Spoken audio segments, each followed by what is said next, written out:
Tales of the Sacred Sword. This week's tale is a lesson in probability. Episode 35. What are the odds? Riff poked his fork through the last piece of meat. He wasn't sure if he had ever had beef this succulent before. It was marbled throughout, giving it a tender juiciness. He popped it in his mouth. As delicious as it was, he would have preferred a simple stew with his wife and son. Instead, his reputation as the master of numbers had found himself on the upper-level balcony having brunch with Dodkin, master of the finest castle within 100 miles. "Honored guest, tell me, did you enjoy my brunch?" asked Lord Dodkin. "It was without equal, Master Dodkin. I couldn't eat another bite," answered Riff. "That's too bad, 'cause dessert is coming. You've got a few minutes before your stomach to settle," said Dodkin.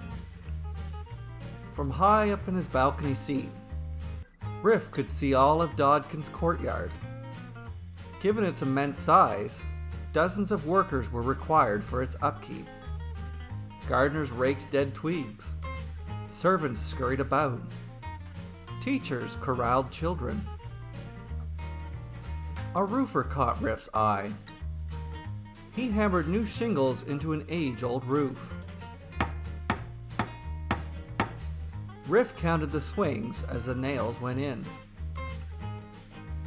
Just below the roofer, a painter stood at the top of a ladder. The painter dipped his brush into the bucket of white paint, then stroked it along the trim of the roof.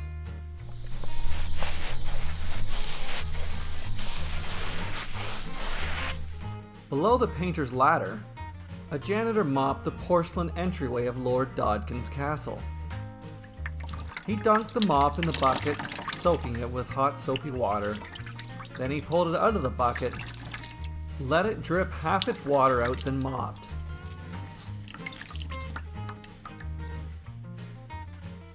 "Enjoying my courtyard?"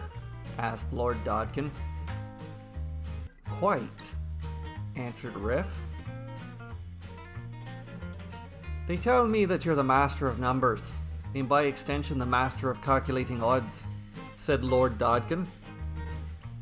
"Numbers are merely my second love, after my wife and child, of course.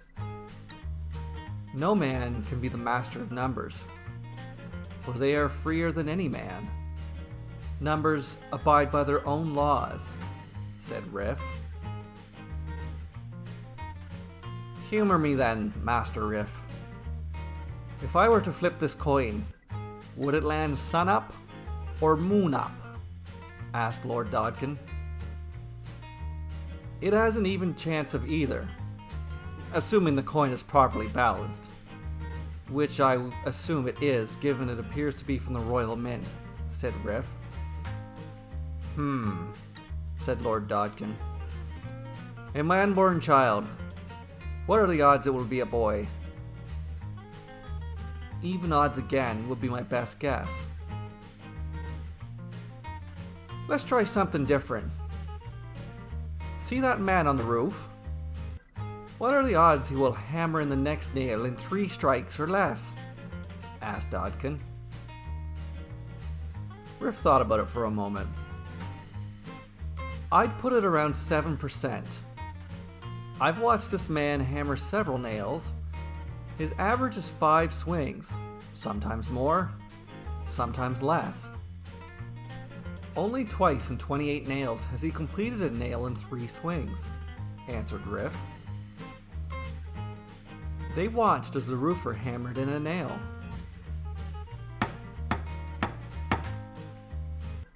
"4 swings," said Lord Dodkin. "Let's try another. Look at that painter on the ladder. What are the odds he does 10 or more brush strokes before dipping his brush back in his paint bucket?" Riff thought about it for a moment. I'd put it around 22%. I've watched this man paint for several minutes. His average is 6 strokes before dipping his brush back in his bucket. Sometimes more, sometimes less, although he has had much more variance in the number of brush strokes than the roofer has in the number of swings of his hammer. I've seen the painter do as few as 2 strokes and as many as 13. But only 4 times out of 18 has he done more than 10 strokes before dipping his brush, answered Riff. A very thorough explanation, answered Lord Dodkin. They watched as the painter dipped his brush in the bucket.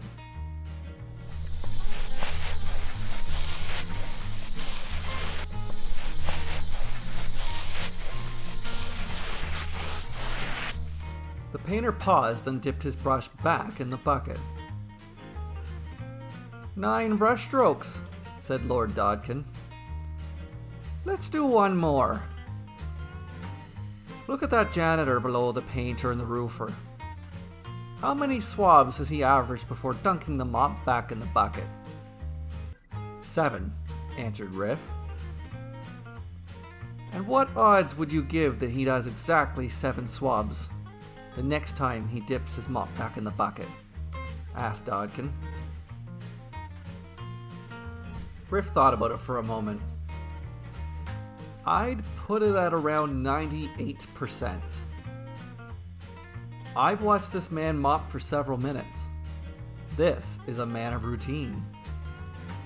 Of the 17 times I've seen him dunk the mop in his bucket, he has mopped exactly 7 times before dunking again. Perhaps he is a creature of habit.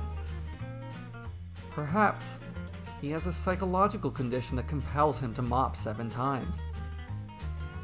Perhaps he is a man of great religious faith and mops a stroke for each of one of the 7 colors in the rainbow, answered Riff. They watched as the janitor dipped his mop in the bucket.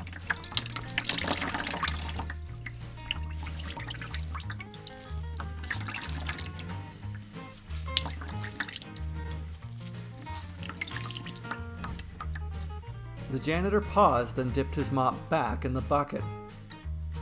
7 swabs of the mop, said Lord Dodkin. Very impressive. I see why they call you the Master of Numbers. Ah, dessert is here. A serving girl around the same age as Riff's son brought a tray of pastries. Lord Dodkin gestured to Riff to make the first selection. Riff looked at the pastries. There was a dozen different kinds. Chocolate, strawberry, cinnamon. They all looked so delicious. Riff wanted to try them all, but he knew it would be rude to take more than one. Before he could make a decision, a great howl interrupted him. The roofer had hammered his thumb in error and was shouting impolite words. He dropped the hammer, which rolled off the roof and fell on the head of the janitor. The janitor stumbled around until he slipped on the wet porcelain floor. His legs went from under him and he crashed into the painter's ladder. The painter made a windmill motion with his arms 3 times in a row before falling on the janitor. The painter and the janitor laid on the ground, rubbing their injuries. Then the painter's bucket of paint fell, covering both the painter and the janitor in white paint. All the while, the roofer looked on in horror, while rubbing the thumb he had hit with the hammer. Eventually, the janitor got up and made 2 swabs with the mop, then put it back in the bucket. He had done 5 before, bringing his total swabs to 7. In astonishment, Lord Dodkin gazed upon Riff, and then asked, "What are the odds of that?" Without thinking and without calculation, Riff spoke. 100%, now that it happened. Thank you for listening to this week's episode. I write and record these tales weekly.